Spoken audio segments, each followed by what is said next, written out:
To some, he's a complete unknown, but one famous ex knows all about Bob Dylan's behavior backstage at the height of his fame, and she says tantrums were not uncommon. Lies. Lies and rubbish.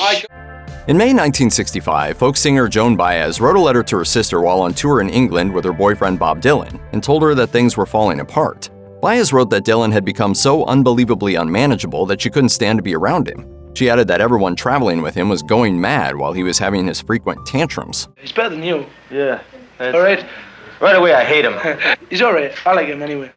At least some of these bursts of anger before shows were, in Baez's opinion, related to Dylan's unusual version of stage fright. She once told Rolling Stone, "He never had the traditional stage fright the way I did. He was always bopping around writing songs, but it would come out in another way, a sudden furious tantrum because his coat was stolen one time."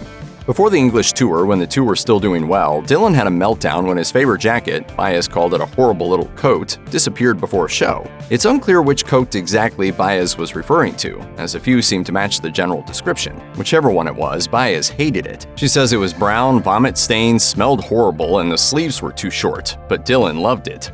Baez told Rolling Stone, "I'm sure to this day he thinks I must have stolen it. I was really working on him, trying to get him to get rid of that jacket."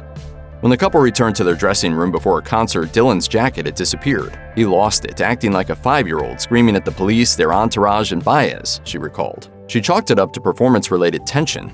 That night, though, was the worst she'd seen.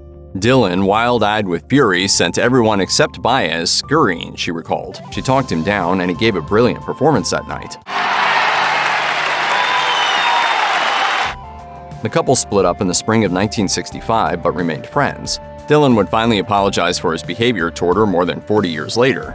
Dylan met Baez in 1961, shortly after he'd arrived in New York City to pursue his music in the city's burgeoning folk scene, as depicted in the biopic A Complete Unknown, starring Timothée Chalamet as Dylan and Monica Barbaro as Baez. Baez was already a folk star with a hit record under her belt by the time they met, and she helped popularize Dylan.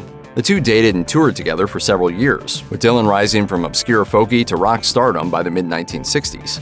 By the spring of 1965, when Baez flew to England with Dylan for his tour, their relationship had become strained to the breaking point. So it's possible that his angry outburst before performing may have been related to their disintegrating bond. Or maybe he just really loved that horrible little coat.